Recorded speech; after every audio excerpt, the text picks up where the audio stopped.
Hello everyone and thank you for watching the video. Since we're gonna have soon on the market the next gen console from Sony, the PlayStation 5, I thought it's best we find out everything we can about it. Let's see now 50 plus awesome details about the new PlayStation 5.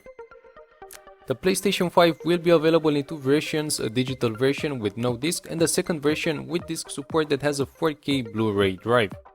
Most games for the PS4 will have free upgradable versions to the PS5 console, which means better graphics, textures and also improved frame rates. It seems that GTA Online will be free only for the first 3 months on the new PS5. If you're a PlayStation Plus subscriber on the day you buy the PS5, you will have free access to the greatest PS5 hits collections, which includes 18 games and I've listed them all down below. You have Batman Arkham Knight, Battlefield 1, Bloodborne, Days Gone, Detroit Became Human and lots of other games. But the ones I'm really happy about are Days Gone and The Last of Us and also God of War. What's interesting is Sony made a deal with Rockstar, and when GTA 6 will launch, it will first be exclusive on the PS4 for about 1 month and only after that it will be playable also on the Xbox and PC. So you can argue in this case that GTA 6 is a semi-exclusive game for the PS5. Let's get this out of the way first. It's the launch date. The PlayStation 5 will launch first on the 12th of November and it will be launching in Australia, US, Mexico, Japan, Canada, New Zealand and South Korea, and only after that on the 19th it will be also available worldwide in the rest of the countries. So if you live in Europe, Africa, the rest of Asia or South America, tough luck, you will need to wait until the 19th to get your hands on the console. The price for the digital PS5 will be $399 and for the disc version it will be $499. Most of the people testing the new gen console said it will be a silent one and it will remain so during gameplay, so I can't wait to see that, or better said to hear that. The reason the PS5 is so big it's because it has some huge fans and a cooling system inside it. Sony has also handled the Blu-ray on the disc version and has encased the drive in an anti-vibration layer, so it seems it will be one of the quietest they've made so far. The console will have on the rear two USB ports which are Super Speed Type A and another Type A USB port on the front, which is only a high speed, so it's better to use the ones on the back for faster speed. It will also have an HDMI output port and a LAN output port. Because of the new HDMI 2.1, the console will provide 4K at 120 frames per second and 8K at 60 frames per second on TVs that will be able to display 8K, of course. What we need to mention here is that 100 frames per second won't be a desired target for most game developers, but some games will be able to reach this threshold. The PlayStation will come with a vertical stand included, which means you won't have to pay some extra dollars for it, but the console can also stand horizontal if you want to.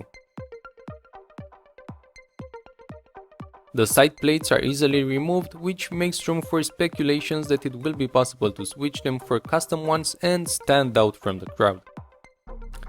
Regarding the hardware, the PS5 will come with an 825 gigs of SSD storage, which will be super fast and will have a transfer speed of 5.5 GB per second, and load speed will be greatly decreased, in some cases even 10 times the original loading speed on the PS4.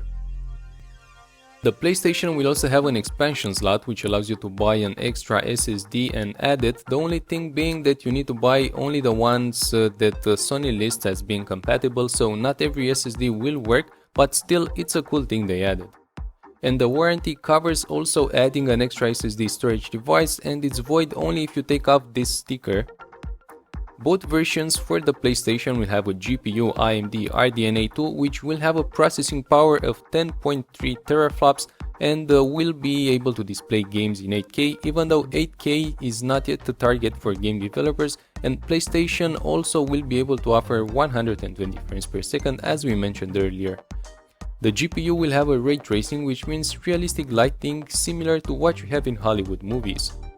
The PS5 will have 16GB of GDDR6 RAM memory, and the disc version will also have a 4K UHD Blu-ray drive. Now, the sound on the PS5 will be a Dolby Digital 5.1 Dolby True HD with Atmos, which promises a new and improved sound, that will mimic 360 degrees audio, and it will be similar to what you have in high quality cinemas. So basically sound will have a more natural manner and sound will be placed according to your position in space related to them. Regarding the controller, this will have haptic feedback, which means players will be able to physically feel feedback and real-life sensations. It will have adaptive triggers which refer to tension, which is applied on a button, and this will react in more realistic way. Like for example, when shooting a bow, you will feel its pressure when pulling down the R2 button. The controller will also have a microphone incorporated, and you will also have a button to switch this on or off. And in case you are wondering, yes, recording videos is still going to be available as it was on the PS4, and it will be done most likely in 4K at 60 frames per second, just like Xbox Series X does it.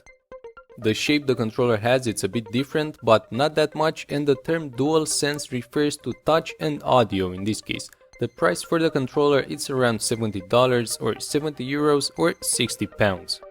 A change Sony has made to the UI is that the store is integrated in the operating system and it's not installed app, which will allow a smoother run.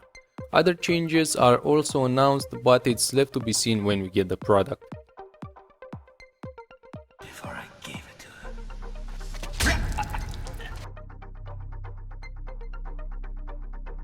Okay, these are all the things we know so far about the PlayStation 5. Hopefully you found this useful, and if you did, please like the video and share it with your friends so others can access this information as well.